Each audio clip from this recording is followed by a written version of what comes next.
berbeda, walau kita tak sama. Radio Republik Indonesia, kita Indonesia sesungguhnya.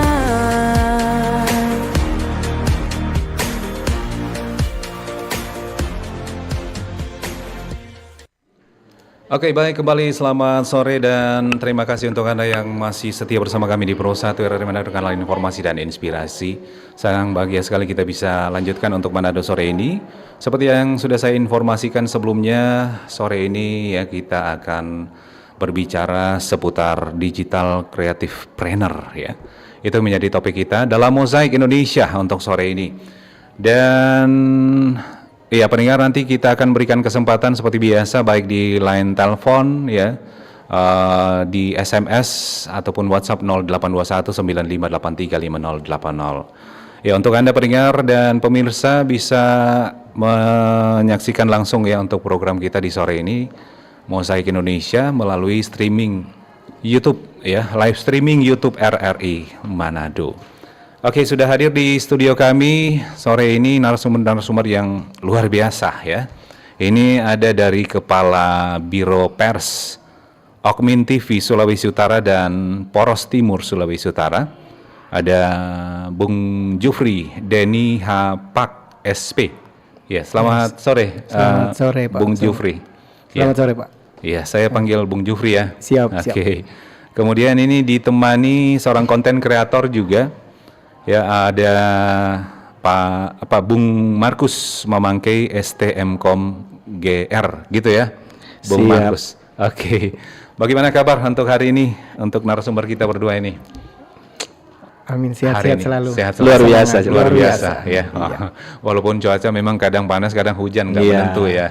betul. Oke, baik. Jadi sekali lagi pendengar dan pemirsa untuk Mozaik Indonesia sore ini kita akan berikan kesempatan nanti untuk Anda bisa berinteraksi langsung dengan kita ya di 082195835080. Dan iya, baik pendengar, tentu kalau berbicara digital, era digital saat ini memang sudah semakin canggih ya dan semakin berkembang ya. Era digital yang merupakan memang satu periode waktu di mana teknologi digital menjadi bagian integral dan dalam kehidupan kita sehari-hari. Dan tentu dengan adanya digital atau era digital ini bisa mengubah cara hidup kita ya, baik dalam pekerjaan ataupun dalam kita berinteraksi. Nah, di era digital juga ditandai dengan adanya teknologi digital komputer, internet, media sosial dan sebagainya yang memungkinkan akses informasi dan komunikasi itu semakin cepat dan semakin mudah. Nah, sore ini kita akan berbicara soal digital creative planner. Kalau dari narasumber kita ini, saya ke Pak Bung Jufri dulu ya, selaku Kepala Biro Pers Okmin TV Sulawesi Utara dan Poros Timur Sulawesi Utara. Bung Jufri, sebelum kita bahas topik ini untuk wilayah kerjanya seperti apa ini, Bung Jufri, untuk Biro Pers Okmin TV ini? Baik, terima kasih. Salam sapa untuk semua yang ada yang mendengarkan berita ini atau cerita dialog kita saat ini ya. Jadi Biro Pers Okmin TV kami menjalankan tugas di Sulawesi Utara untuk peliputan pers, tapi lebih menjurus kepada bagaimana kami menghasilkan konten atau berita-berita yang yang berbayar, tidak hanya gratis, tapi kami menghasilkan berita-berita yang langsung berbayar. Selain itu kami juga bekerja sama dengan pemerintah lewat LPSE, jadi kami terdaftar untuk pengadaan barang dan jasa. Oke. Jadi hanya khusus untuk konten-konten yang ada ya? Baik, iya benar seperti itu. Baik, dan Bung Jufri, ini kalau berbicara digital creative planner ini, itu apa sih? Mungkin ada sebagian masyarakat sudah tahu, tapi kebanyakan masyarakat masih asing mungkin di telinga ya. Apa sih itu digital creative planner nih? Mungkin bisa dijelaskan dulu, Bung. Baik. Silakan. Jadi memang kalau secara harfiah orang baca juga bisa tahu dan digital creative planner. Artinya dia ada dua kata yang digabung di situ. Sebenarnya dari digital creative entrepreneur kan. Entrepreneur yang orang tahu itu adalah kewirausahaan atau wirausaha. Yeah. Jadi sekarang ini karena di era digital, maka orang berbicara sekarang ini yang digital creative planner ini adalah bagaimana wirausaha kreatif yang bergerak dengan memanfaatkan teknologi digital ini. Yang dimaksud seperti itu, Pak. Oke, nah kalau saya ke Bung Markus sendiri ini sebagai seorang konten kreator ini, bagaimana Anda menjelaskan ini sebenarnya digital creative planner ini seperti apa dan bagaimana biar masyarakat mungkin begitu dong. Iya, Bung Michael. Yang pertama sebenarnya memang betul tadi kata Bung Michael, ini memang era digital. Ya. Kita kalau tidak menyesuaikan dengan perkembangan sekarang, perkembangan yang memang cepat sekali, dia punya dia punya perkembangan mungkin perkembangannya itu semakin cepat, ya pasti tertinggal. Nah, kalau berbicara digital creative entrepreneur itu sebenarnya adalah kita mau berbicara kepada orang-orang yang punya kemampuan untuk menemukan kreativitas di dalam berusaha. Nah, sekarang kan sedang ibu-ibu saja di rumah, ketika dia bikin konten, terus dia daftarkan di Meta, lewat Facebook, itu sudah jadi usaha, sudah bisa menghasilkan. Tetapi sebenarnya ruang lingkup lebih besarnya itu kreatif entrepreneur itu sebenarnya podcast bisa dikatakan kreatif entrepreneur. Kemudian ada beberapa, ini contoh satu saja yang saya bagi. Ada contoh misalnya anak SMP yang kebetulan saya lebih tepatnya sih sebenarnya pengembang aplikasi dan game. Gitu ya. Kalau content creator kebetulan karena saya juga pendidik, jadi mungkin content creatornya itu lebih kepada materi-materi ajar, kayak begitu. Nah, ada kita kerjasama dengan salah satu anak yang dia punya punya keinginan untuk, ini kan sekarang era game lagi. Ya, betul. Berkembang sekali game ini dari anak kecil sampai dari SD sampai kuliah, bahkan orang tua saja memang masih. Nah, dia punya ide gimana kalau misalnya dia bikin satu sistem penjualan diamond. Biasa kalau kita beli item itu kan beli diamond. Nah, daripada beli di luar yang punya yang di pulau-pulau lain, gimana kalau dia bikin sendiri? Nah, akhirnya kita bikin. Nah, itulah salah satu kreativitas dari bukan hanya kepada orang tua atau orang dewasa, tetapi kepada anak-anak itu sudah menjamur. Jadi dengan itu dia bisa menghasilkan. Jadi pengusaha muda. Oh gitu ya. Iya. Oke. Nah, baik. Berarti kalau Bung Jofri sendiri ini selaku Kepala Biro Pers Okmin TV ya, ini kira-kira peran dari Okmin TV sendiri bagaimana untuk bisa meningkatkan pengembangan digital creative planner di Sulawesi Utara dan langkah-langkah yang bisa diambil untuk memperkuat ekosistem digital kreatif itu seperti apa, Bung Jofri? Baik, jadi begini Pak, di Okmin TV Pak, kami kan mencari selain memberitakan, tapi kami memanfaatkan kemampuan digitalisasi dari anak-anak yang khususnya pelajar untuk menghasilkan. Jadi contohnya gini, anak-anak yang kemarin saya tawarkan ke di sekolah atau anak-anak sekolahnya, didikannya Pak Markus, contoh seperti itu. Jadi gitu. Kami membuat berita seperti di televisi. Jadi ada tulisan bergerak dari bawah, lalu dibacakan, kan ada pembaca berita, ada videonya. Video bisa saja ada 2-3 video yang digabungkan menggunakan Canva, contoh seperti itu, atau CapCut kan. Nah, kami menawarkan kepada anak-anak muda atau anak sekolah misalnya. Jadi ada berita yang kami dapatkan, kami rekam, mungkin menggunakan hanya handphone, 2-3 berita yang dipanggal per durasi 1 menit, 3 berita, lalu detail teksnya dari kami. Nah, kami kirimkan ke satu anak, siapa yang mau gitu. Nah, mereka gabungkan itu menjadi sebuah item berita. Gitu. Nah, yang baca, contoh kami, yang baca berita tanpa wajah seperti itu kami kasih bayar. Contoh satu berita yang biasanya durasinya 3 menit, dia dapat 50.000. Dia hanya baca berita Pak, hanya baca yang teks yang sudah ada yang berjalan. Terus yang editing video untuk menggabungkan video menjadi satu berita itu 100.000 per video satu berita. Nah itu bisa dikerjakan dari rumah Pak. Dia tinggal kasih nomor HP, kami kirim videonya, silakan edit, silakan masukkan, silakan buat. Lalu kalau misalnya mereka mau, kami mau baca berita seperti yang di televisi seperti itu. Nah kami sudah ada backgroundnya, kan dia bisa datang ke tempat kami di redaksi, dia bisa baca berita saat itu kan langsung dibayar Pak. Jadi dia dapat menghasilkan, pulang sekolah kan itu hanya 3 menit Pak satu berita maksimum. Nah ini yang ditawarkan kami untuk memanfaatkan media. Selain itu kami juga punya banyak cara untuk memberikan solusi buat anak-anak yang katanya kan mau pintar-pintar edit video, main di Facebook dan lain-lain, tapi apakah itu menghasilkan secara langsung? Nah sekarang penawaran secara langsung kami kasih seperti itu.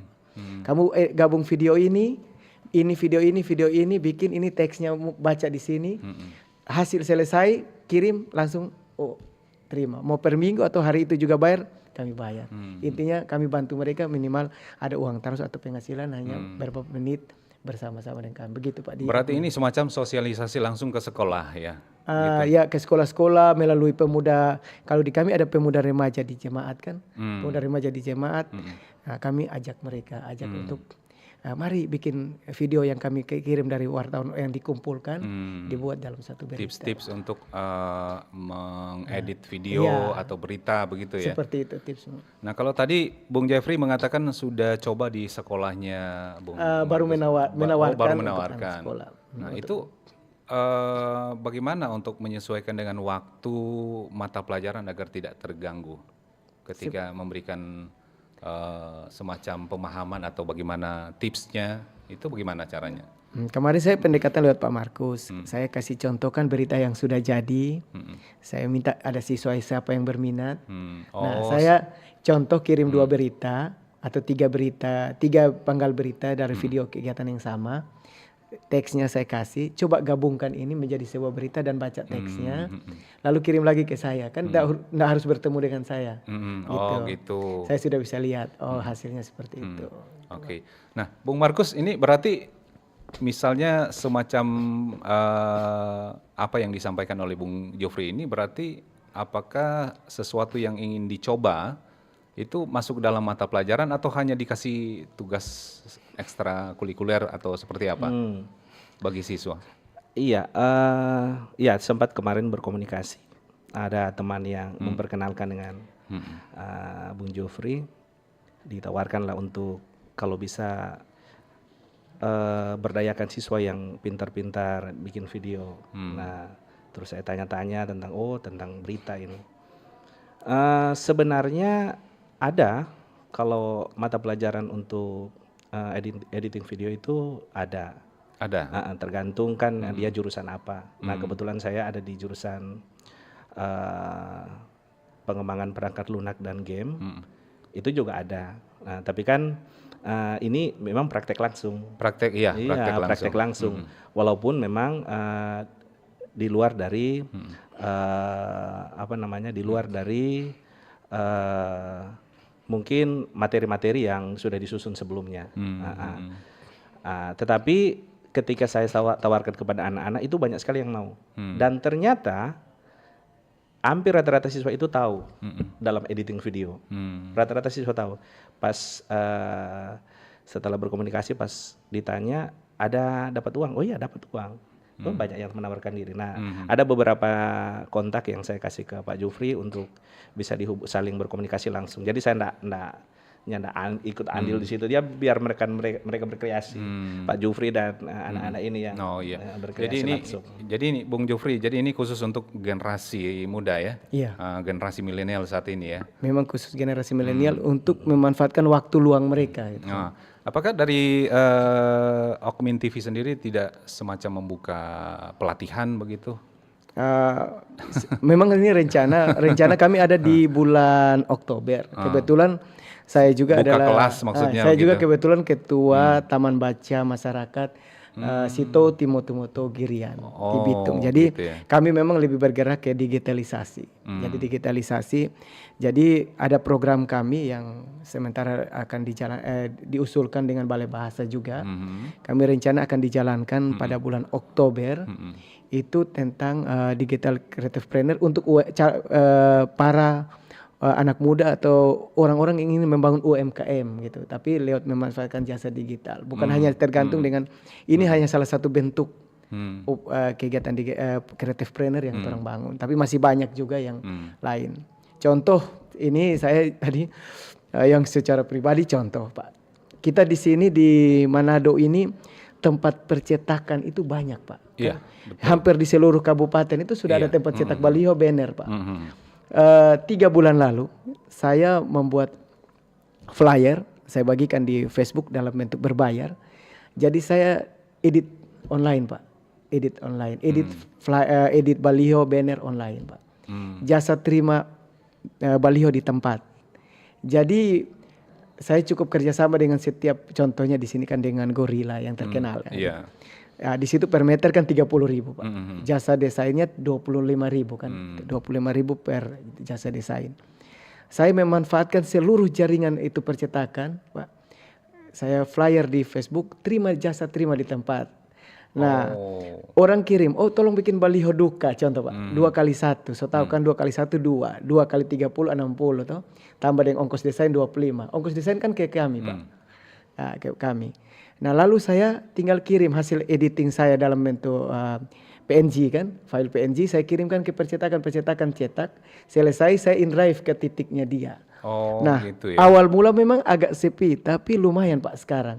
Sekarang kalau misalnya saya bekerja hanya di sekarang satu hari bisa minimal 6 baliho Pak. Artinya tanpa sebenarnya saya dalam waktu yang singkat Pak, saya bisa menghasilkan kan 150.000 itu Pak, jangan lihat harinya Pak. Kalau bulannya kan besar Pak. Jadi tapi memanfaatkan jaringan tanpa kita harus bekerja kasih orang. Betul, tapi di rumah pakai dari HP pun kan boleh Pak sekarang. Dari HP pun boleh, tapi mungkin dari HP agak terbatas jadi harus pandu dengan laptop dan sedikit pengetahuan tentang Photoshop kan.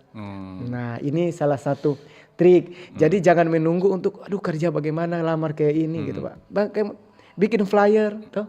Bagikan kerjasama dengan setiap percetakan yang kita ketemui, cukup minta nomor HP kita kirim ke sana Pak, kan gitu. Oke, luar praktis, biasa Pak, ya. Kan gitu, praktis. Dan kita tidak menunggu UMP Pak, kan gitu contohnya. Gitu ya. Iya. Baik luar biasa perbincangan kita untuk sore ini. Tapi kita break dulu sejenak ya. Nanti kita akan kasih kesempatan untuk pendengar yang ingin berinteraksi langsung ya. Ini seputar digital creative planner. Bagaimana, adakah yang mau bertanya mungkin gimana sih saya membuat konten tapi kok kurang gitu ya yang memberikan like atau seperti apa. Nanti setelah kita break sejenak ya, line telepon, SMS dan WhatsApp kita akan buka untuk Anda pendengar di 0821 9583 5080. Kita akan kembali untuk Anda. Kanal informasi dan inspirasi Pro1. Selamat datang di era digital baru. RRI News kini hadir di genggaman Anda dengan aplikasi mobile terbaru. Temukan berita online terkini, cepat, dan terpercaya langsung dari perangkat Anda dengan fitur pembaruan berita real time dari aplikasi mobile RRI News. Anda tak akan pernah ketinggalan informasi. Nikmati kemudahan akses berita nasional dan internasional, berita terpopuler, dan video berita terbaru kapan saja dan di mana saja. Dilengkapi dengan teknologi terkini, aplikasi mobile RRI News memberikan pengalaman membaca yang lebih baik. Dapatkan notifikasi berita penting langsung di layar ponsel Anda. Jelajahi kategori berita yang Anda minati, mulai dari politik, ekonomi, budaya, hingga olahraga. Anda juga bisa berbagi berita penting kepada teman dan keluarga melalui media sosial dan aplikasi pesan, menjaga Anda tetap terhubung dengan dunia di sekitar Anda.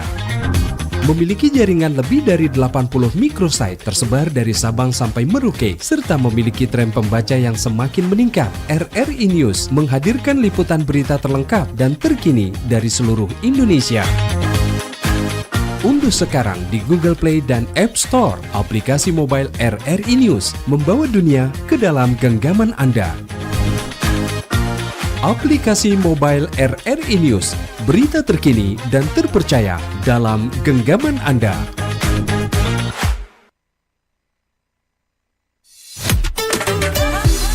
Kanal informasi, dan inspirasi. Pro1. Oke, baik pendengar, masih di Mozaik Indonesia kita masih membahas soal digital creative planner ya. Nah, untuk sesi selanjutnya kami kasih kesempatan pendengar untuk Anda yang ingin bertanya ya seputar topik kita atau mungkin ingin tahu seperti apa sih tips-tipsnya ya untuk bisa menjadi seorang yang apa ya, konten kreator begitu. Silakan di line telepon 082195835080. Ya, selamat sore Pro1. Halo, selamat sore. Iya, selamat Bro sore. Mike, Iya, kencang. Ting narasumber. Jangan ya. Oke, baik. Pak Hengki, ya. Nah, Silakan Pak Jokowi. ini Ya. kalau kita ikuti menarik juga dia pe, Mm-mm. apa tema yang dibahas tadi. Iya. Kalau kita ya mungkin kalau orang mungkin karena So tua. pengaruh umur saya kira agak ketinggalan karena juga orang kan Tapi sebenarnya tidak sih. Iya. karena orang juga kan termasuk bukan penikmat ini dulu toh waktu Iya. orang muda. Orang kan kurang seumur kok masuk ke teknologi ini toh. Iya, betul. Nah, jadi memang saya pikir agak agak susah untuk mau apa. Tapi mau coba no. Kita berharap Mau coba ini untuk boleh jadi buka kelas kok content sama yang creator. Mike bilang Nah, tadi. iya, itu dia. Supaya kan tuh lebih banyak yang apa tuh karena mau cari duit sekarang memang betul. Nggak perlu pilih tanpa cuma nggak di perlu HP kok balalalah, boleh betul. masuk. Cuma yang kita mau bilang begini. Yang apa itu tadi tuh yang dari TV apa itu Mike?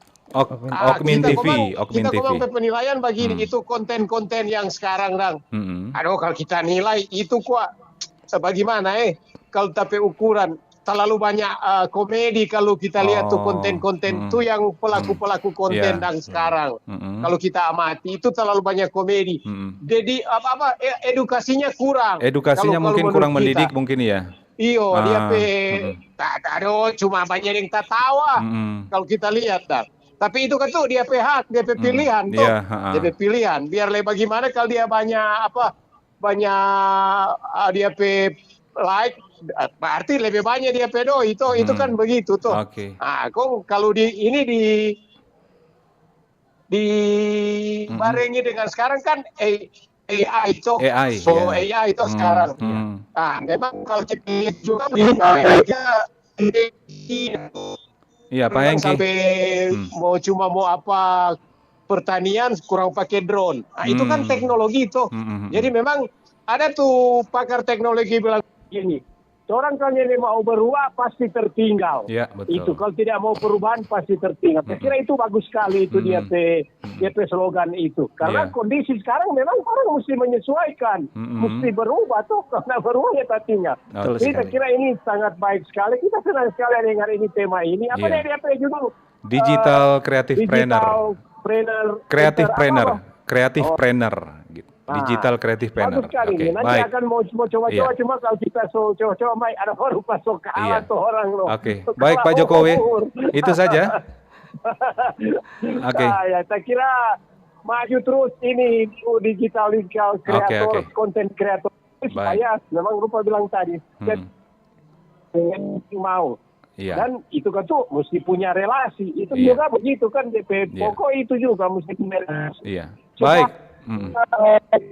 Saya kira Oke. cuma itu Mike. Baik. Ada sumber boleh kasih kamari tambahan. Oke, Makasih banyak siap. atas Iya. Oke. informasinya. Iya, baik. Terima kasih Pak Jokowi Tomohon ya. Di belakangnya Pak Jokowi kita tampung dulu untuk 2 penelpon ya. Pro1, selamat sore. Halo, selamat sore. Oke, baik. Terputus ya. Oke. Ini Pak Jokowi mungkin bisa langsung dijawab ini, mempertanyakan ini konten-konten sekarang katanya kebanyakan komedinya sepertinya edukasinya mungkin menurut Pak Jokowi agak kena atau kurang mendidik atau seperti apa? Gimana nih, Iya, Bung Markus? Pak Jokowi, Jokowi, Pak Hengki lah, Pak Hengki ya, ya. Tomohon. Saya jatuh Pak Hengki. Ya, salam kenal Pak Hengki dari Tomohon. Memang sebenarnya kalau di era sekarang kita nggak bisa, artinya nggak bisa memilih jenis konten kreator seperti apa yang kita inginkan, karena memang sudah menjamur. Iya, betul. Karena ada kekhususan. Jadi contoh misalnya konten kreator yang fokusnya itu di komedi, ada konten kreator yang fokusnya di edukasi, ada konten kreator yang fokusnya bahas tentang pemerintahan, ada yang seperti itu. Jadi kalau misalnya kita pengen banyak konten-konten yang di bidang misalnya bidang pendidikan atau bidang edukasi, mungkin kita bisa bikin satu event atau apa untuk misalnya membangkitkan yang kreativitas anak-anak muda di bidang edukasi, di bidang pendidikan. Karena memang saya perhatikan kalau ini kan rata-rata orang pada stres. Jadi karena ini orang stres, jadi mereka cari hiburan. Jadi ini konten-konten yang lucu-lucu, ini konten-konten yang jadi hiburan ini memang jadi primadona. Untuk itu orang-orang yang mau terjun di dalam creative planner ini di bidang konten kreator, itu mereka lebih memilih sepertinya, lebih memilih untuk membangun brand itu yang lucu, konten kreator yang lucu, konten kreator yang menghibur, karena memang view-nya banyak. Mungkin rata-rata orang stres atau bagaimana supaya butuh hiburan seperti apa. Tetapi memang kalau dari data memang konten-konten yang arahnya itu ke hiburan itu lebih banyak, lebih tinggi views-nya. Jadi ya seperti itu. Jadi kalau toh pengen ada saja banyak mungkin dari skala nasional yang konten kreator besar itu kan banyak juga edukasi. Kita tinggal pilih kalau misalnya kita mau jadi acuannya yang lucu-lucu atau yang menghibur, boleh kita pilih konten kreator yang fokusnya untuk yang jadi tergantung masing-masing. Iya, tergantung masing-masing kita. Tidak dibatasi. Oh, harus konten ini. Yes, tidak ada aturannya begitu ya. Betul, tidak ada aturan. Jadi dunia digital itu tidak bisa dibatasi. Betul. Tidak bisa dibatasi. Jadi cuma memang ada dampak-dampak juga yang harus kita pikirkan. Karena kan enggak semua hiburan itu karena views-nya itu kan enggak harus orang dewasa. Anak-anak bisa akses. Jadi betul. itu yang filter ini yang kita perlu kita perhatikan. Seperti itu Pak Hengki kira-kira. Nah, kalau saya ke Bung Jofri ini terkait dengan pertanyaan Pak Jokowi, Pak Hengki tadi di Tomohon. Ini sesuai dengan topik kita digital creative planner ya. Tadi Bung Jofri sudah menjelaskan membuat flyer secara online. Ini bagaimana memanfaatkan AI? Baik. Jadi di AI juga lumayan. Sebenarnya kan bisa orang desain contoh, desain logo. Desain logo juga ada. Tapi sebenarnya saya kembali dulu berangkat karena kebetulan ada lihat pertanyaan itu kan Pak. Jadi yang menginspirasi saya mengembangkan digital creative planner ini begini Pak. Saya lihat banyak sekali, bahkan lumayan banyak, hampir rata-rata setiap anak muda maupun orang tua, semua berlomba-lomba untuk bikin konten di Facebook. Bikin konten yang untuk mencari total like berapa, total view berapa. Sedangkan setiap kali apa yang mereka buat, mereka membuang waktu berapa banyak. Dan itu hasilnya kadang sampai sekarang pun masih dipertanyakan. Kalau mau jujur kan kalau di sinilah mungkin di sekitar kita yang tanpa harus melihat misalnya satu kampung saja belum tentu ada yang sudah menghasilkan walaupun sudah bertahun-tahun. Nah, saya lebih cenderung ke digital creative planner ini membuat sesuatu yang langsung menghasilkan. Jadi yang langsung dapat dampaknya, jangan tidak berharap kepada yang lain, tapi bagaimana kreatif orang untuk menghasilkan. Jadi tidak hanya berharap di konten-konten di kontennya aja, ya. seperti itu. Jadi akhirnya apa? Konten-konten seolah-olah harus dibuat yang seperti Pak Markus, tidak hanya sebatas mengejar tayang dan lain-lain, sehingga kadang nanti dia sendiri yang jenuh sendiri kan Pak. Ketika sudah berjalan waktu yang lama, akhirnya dia gitu kan. Tapi bagaimana kalau dia memanfaatkan kreatifnya dia di bidang itu? Contoh saya bilang gini, kayak beberapa ibu. Mereka sering konten, saya bilang, kamu kan jual cookies, toh? hari-hari jual cookies nih. Tuh, kenapa ndak kreatif saja untuk konten cookiesnya itu? Kontennya Caranya, suaminya, ya, atau- kontennya anaknya sendiri kan lucu. Dia gitu, menurut saya bukan lucu. Tapi kenapa dia ndak konten sendiri usahanya dia? Kan sebenarnya kalau kita orang mau melihat Facebook membuat itu sebenarnya bagaimana supaya mengembangkan kreatif usaha dari Biar orang tertarik. bukan dari mengupload dia punya kehidupan pribadinya dia di Oh, situ. ya, mungkin Nah, gitu ya. jadi tapi lebih banyak di dalam konten-konten yang timbul ya sudah lebih banyak upload kehidupan pribadi dan lain-lain untuk mencari sensasi atau mencari like seperti itu. Sebenarnya yang dia kembangkan adalah apa yang dia sudah punya dalam bentuk usaha.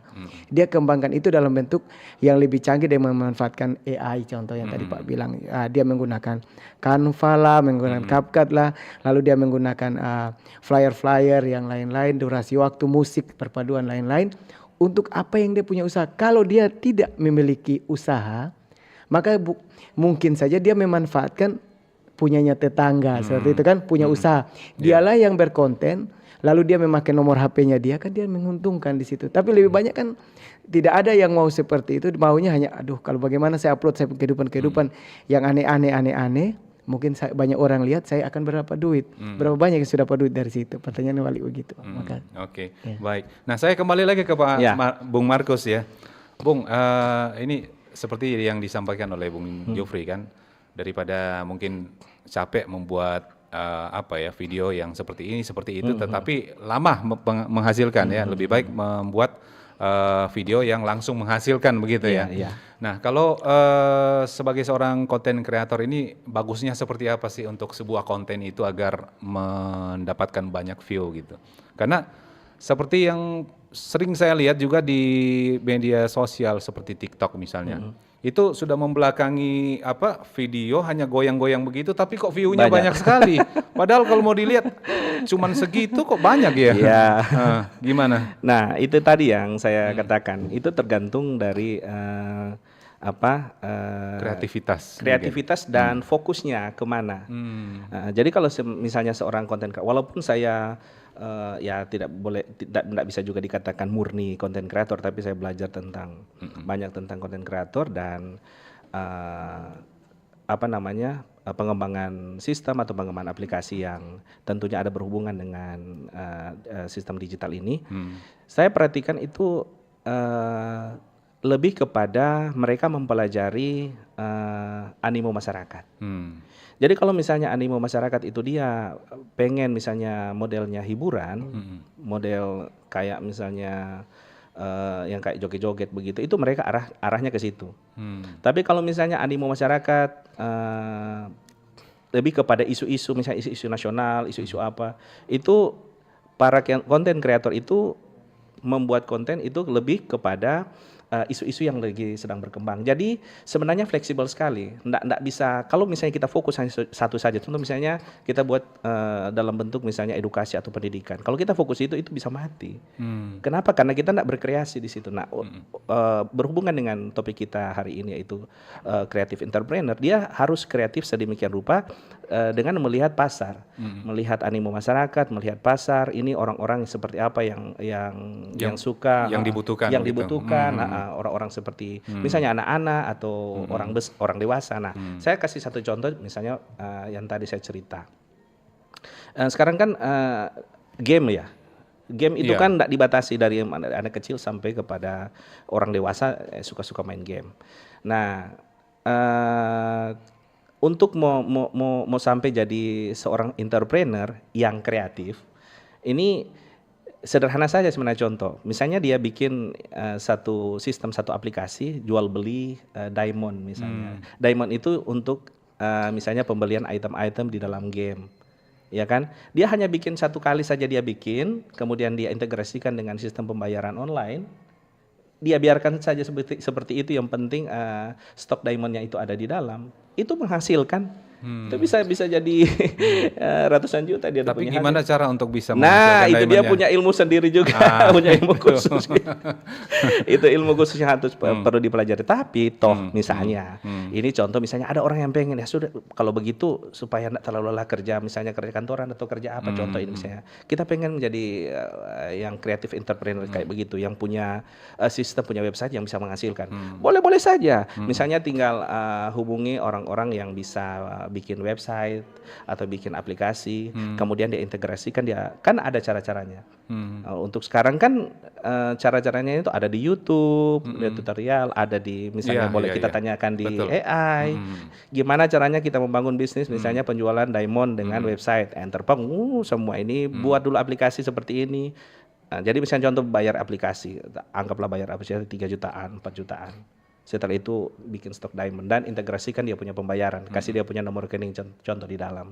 Setelah itu biarkan saja orang-orang seluruh Indonesia bahkan dunia itu kan bisa cari dia punya diamond, beli di sini murah, beli di sini ada diskon. Oh gitu ya. Secara otomatis itu jadi kaya, secara otomatis jadi kaya. Ada ya. Nggak perlu lelah-lelah bekerja. Iya, nggak perlu lelah-lelah bekerja.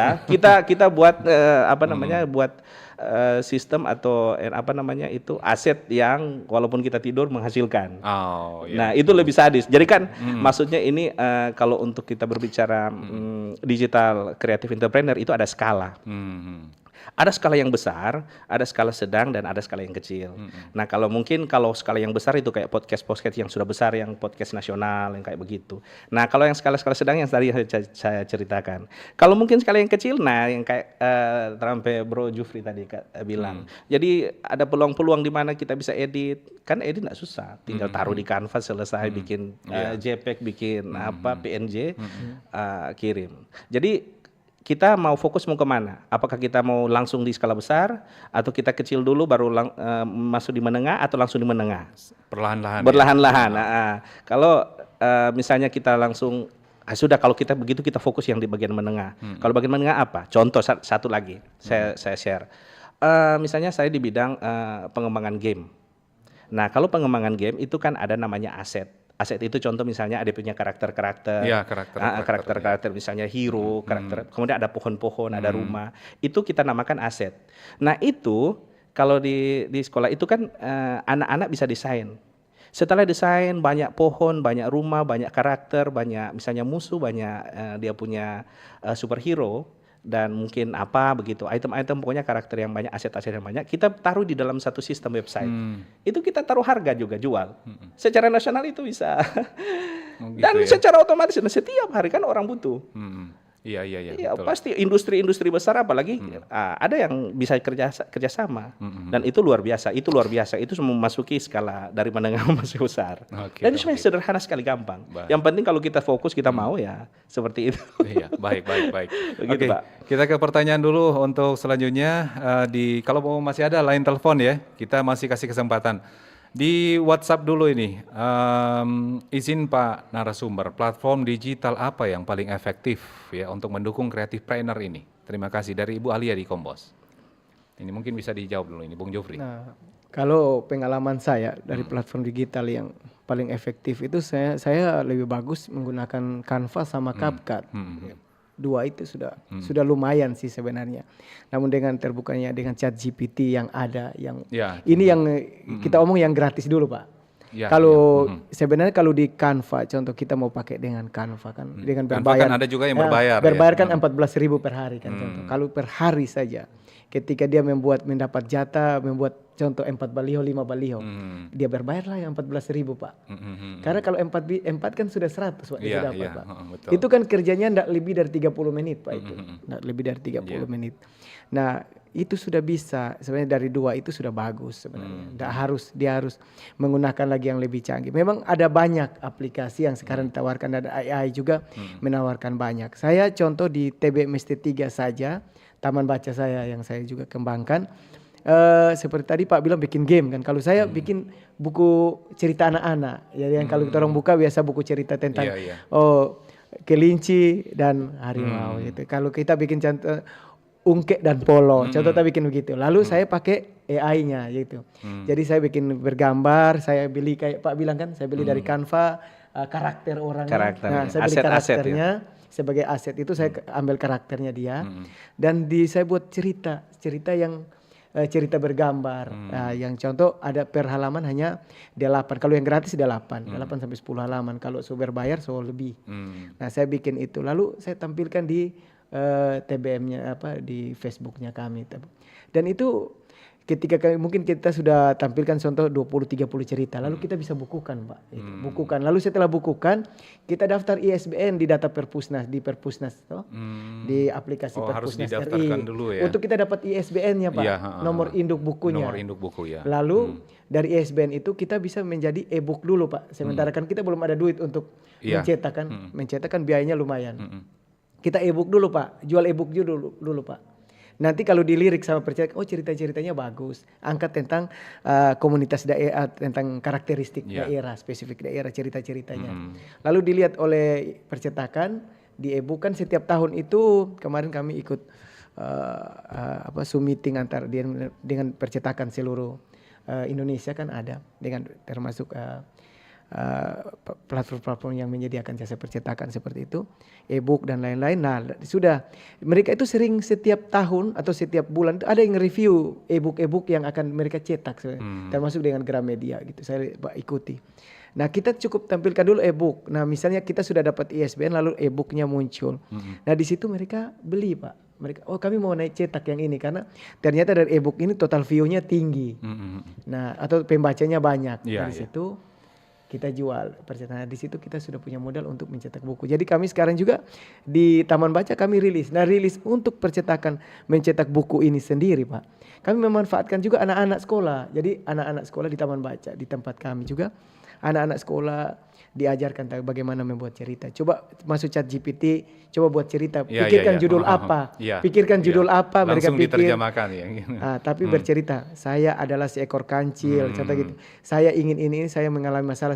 Coba buatkan dalam cerita yang bagus. Dia buat cerita, lalu diedit-edit sesuai karakter di kota. Contoh kota Bitung gitu, atau apa gitu. Nah, ternyata responnya lumayan, Pak. Lumayan jadi, ya. Nah, sekarang sudah ada 12 cerita yang dimuat. Mungkin belum bisa bukukan sih. Tapi dalam proses pendaftaran ISBN. Menunggu izin dulu ya. Iya, karena CV, nama CV kan. Oke. Nah, kalau dari Bung Markus sendiri gimana pertanyaan yang tadi ya, platform apa yang paling relevan ya untuk sekarang? Nah, sebenarnya tergantung, maksudnya kita mau bikin konten apa dulu. Tergantung. Iya, jadi kita harus maksudnya jangan ucup-ucup langsung jadi konten kreator terus kita nak pikirkan apa yang harus kita ini kan. Jadi kalau misalnya kita seorang pengusaha, contoh ini, kita seorang pengusaha kue misalnya, kue daerah. Nah, terus kita punya rencana misalnya kita bikin, saya suka bikin konten contoh misalnya cara bikin kue. Itu cara bikin kue itu jadi satu brand. Jadi bukan kuenya yang kita jual tapi cara untuk kita membuat. Nah, cara kita membuat kita bikinkan konten. Berarti kalau misalnya kita mau kontennya itu cara membuat, berarti itu kan video berarti. Video. Nah, video kan ada banyak ya. Bisa sebut TikTok, ya kan bisa upload di TikTok, ya, YouTube. Dan sebenarnya hampir semua platform itu bagus asalkan konsisten. Kalau misalnya konten-kontennya itu konsisten setiap, misalnya dia ada jadwal. Saya pernah belajar digital marketing dulu. Itu paling bagus sebenarnya ada penjadwalan di dalam setiap minggu. Setiap minggu ada penjadwalan. Contoh misalnya dalam satu minggu kita harus menghasilkan contoh 3 konten. 3 konten. Itu konsisten tiap minggu kita hasilkan 3 konten. Tetapi kita harus pikirkan dulu konten apa yang harus kita buat. Nah, setelah kita pikirkan baru kita pikirkan platform apa yang kita perlu gunakan. Semua platform itu menghasilkan sebenarnya. Untuk saat ini semua platform itu menghasilkan. Yang jadi tantangan sebenarnya itu konsisten kita itu di dalam membuat konten. Kalau misalnya berbicara konten kreator ya, berbicara konten kreator. Yang penting serius ya. Iya, kalau kita fokus kita serius ya bisa menghasilkan. Iya, betul. Tapi kalau misalnya mau ambil jalan tengah saja, nggak mau lelah, yang tadi saya katakan tadi, bikin sistem kita tinggal tidur, masuk uang. Baik. Pendengar dan pemirsa, kita akan break lagi sejenak ya. Nanti setelah itu kita akan kembali untuk sesi terakhir. Masih di Mosaik Indonesia. Kanal informasi dan inspirasi Pro1. RRI Digital. Nikmati kemudahan interaksi, partisipasi, dan kolaborasi dengan RRI Digital. Interaksi, dengar dan saksikan siaran langsung kami, daftarkan akun kamu, dan mulailah berinteraksi di setiap program dan konten kami. Partisipasi, kreasikan konten kamu dengan berita, podcast, vlog, film, musik, dan playlist. Kolaborasi, kami mengajak berbagai komunitas untuk berkembang bersama melalui digital platform. RRI Digital sekarang menghadirkan terobosan baru, workspace platform dan online learning platform dengan fasilitas-fasilitas unggulan, monitor impact dan outcome, meeting online, video conference, dan library. RRI Digital menghadirkan fitur-fitur untuk peningkatan interaksi, partisipasi, kolaborasi, workspace, dan learning. Yuk segera download RRI Digital. Kanal informasi dan inspirasi Pro1. Baik pendengar, kita masih di Mosaik Indonesia sore ini berbicara terkait dengan digital creative planner ya. Kita sudah di sesi terakhir. Memang kalau berbicara soal digital teknologi waktunya kurang ya. Oke, kita ke pertanyaan dulu. Ini dari WhatsApp lagi. Ini gimana cara membangun brand awareness di media sosial terkait dengan sistem digital entrepreneur? Dari Arif di Bitung ini. Gimana? Iya, baik, mungkin kita coba jawab yang pertanyaan yang ini. Kalau sistem digital entrepreneur lah, kalau kita berbicara sistem berarti itu ada bagian satu sistem atau suatu aplikasi yang bisa kita gunakan ya, digital entrepreneur. Tetapi kalau misalnya kita pisahkan antara sistem, digital entrepreneur saja itu kan berbicara secara umum, secara luas. Iya. Nah, kalau kita kembali lagi di pertanyaan ini, bagaimana cara membangun brand awareness ini? Awareness. Saya mau kasih contoh satu misalnya, nah di saya saja. Brand awareness itu kan adalah salah satu brand ya, Satu produk. satu gitu produk ya, produk yang istilahnya sudah menjamur dan Iya. bisa diingat masyarakat, sudah tidak asing di mata masyarakat. Nah, kalau kita sebagai content creator atau sebagai konten edukasi, nah kita bagaimana membangun itu. Nah, kalau kayak saya misalnya, saya adalah pengembang aplikasi, pembuat aplikasi, website, sistem lah kayak seperti itu. Nah, saya membuat suatu sistem ketika ada job, ketika ada project, kita membuat suatu sistem itu semaksimal mungkin kita buat sehingga si partner project ini senang, puas dengan apa yang kita buat. Semakin hari, semakin lama, ketika kita buat seperti itu dengan banyak konsumen kita yang kita handle, dan nama kita semakin diingat, nama kita adalah nama yang bagus, misalnya kita mampu bertanggung jawab dengan apa yang sudah dipercayakan dengan pembayaran sekian, itu kita sementara membangun brand awareness. Kita sementara membangun brand diri kita sendiri. Jadi walaupun kita mau di mana saja, ketika tanya siapa, oh Pak Markus Mamangke, oh iya tahu kita, dia pemrograman, dia pemrograman, dia programmer, Membangun dia tahu kepercayaan. membangun kepercayaan itu sebagai brand awareness di media sosial. Jadi kalau misalnya kita contoh misalnya, saya sementara bikin project bersama dengan tim, saya upload di media sosial pribadi ya, bukan untuk yang meta-meta yang kayak ada penghasilan, tapi pribadi. Nah setelah kita bikin seperti itu, orang-orang ketika mereka lihat, oh iya dia ini adalah seorang ini, dia adalah seorang ini. Jadi kita sementara membangun brand kita.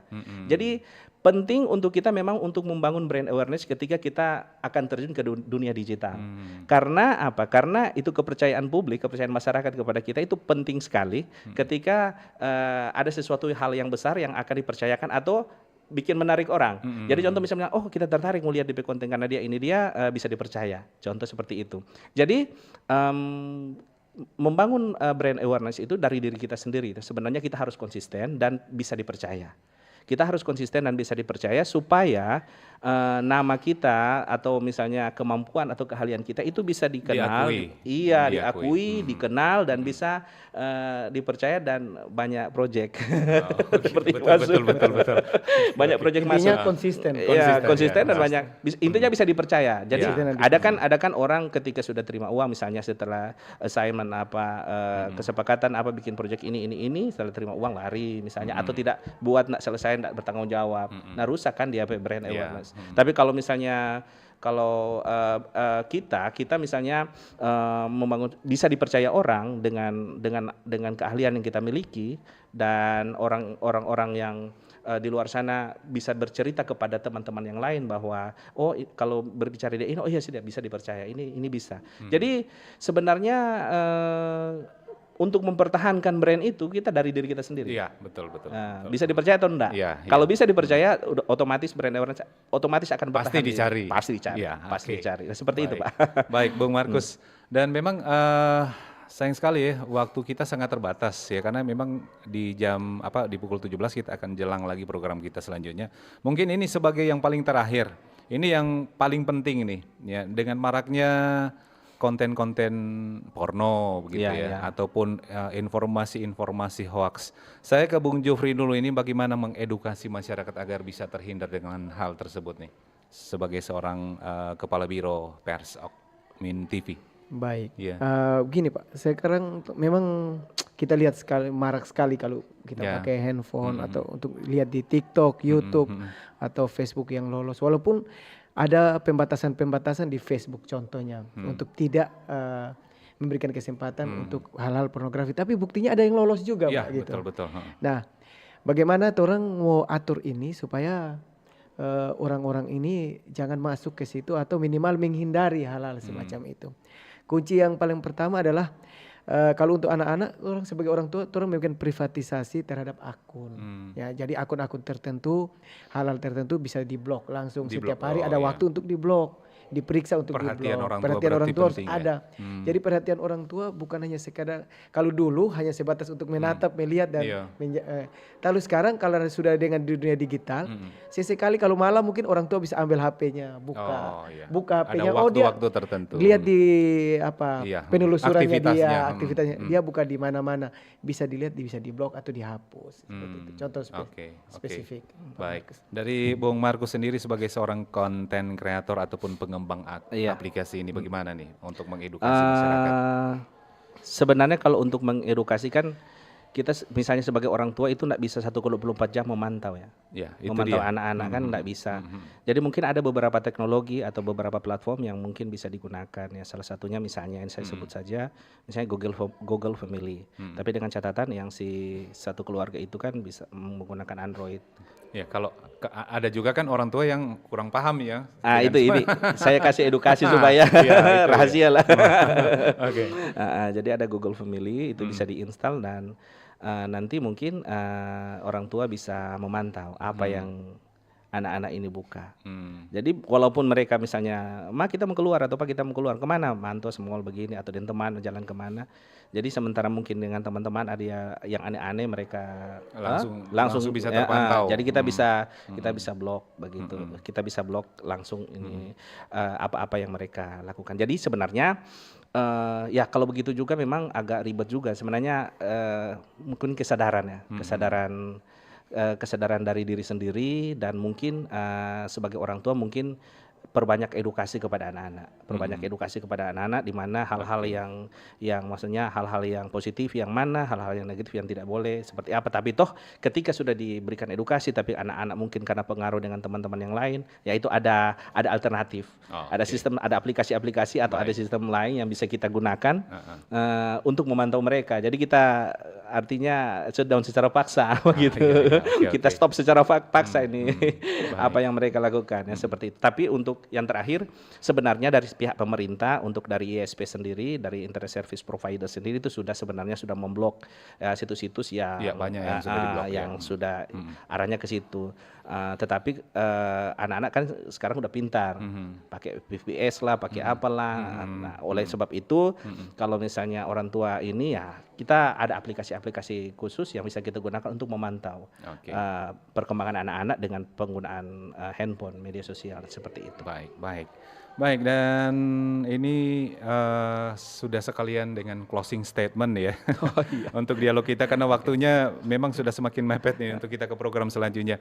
Nah, dengan demikian pastinya terima kasih untuk kedua narasumber kita ya, walaupun perbincangan kita sepertinya kurang puas ya. Dan mohon maaf pendengar untuk respon yang lain belum bisa kami tanggapi karena waktu juga yang membatasi kebersamaan kita untuk sore ini. Dan pastinya di era digital yang sudah membawa perubahan besar ya dalam berbagai aspek kehidupan dan juga tentu sudah membuka peluang baru juga ya untuk bagaimana bisa bertumbuh dan berinovasi walaupun memang ya tidak luput juga dari yang namanya tantangan yang perlu kita atasi bersama ya. Dan pastinya apa yang kita perbincangkan untuk sore hari ini ya semoga bisa memberikan pemahaman ya untuk Anda, memberikan edukasi walaupun singkat ya. Sekali lagi terima kasih untuk narasumber kita ada Bung Jofri Denny H. Pak SP selaku Kepala Biro Pers Okmin TV Sulawesi Utara dan Poros Timur Sulawesi Utara. Kemudian ada Bung Markus Mamangke STMkom GR selaku konten kreator ataupun pengembang aplikasi ya. Sekali lagi terima kasih untuk waktunya bersama RRI. Terima kasih Bung Michael. Sukses terus untuk ke depannya ya.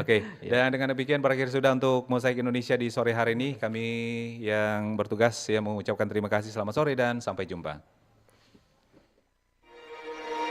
Bersatulah Indonesia, jangan pernah terpecah belah. Walau kita berbeda, walau kita tak sama, Radio Republik Indonesia, kita Indonesia.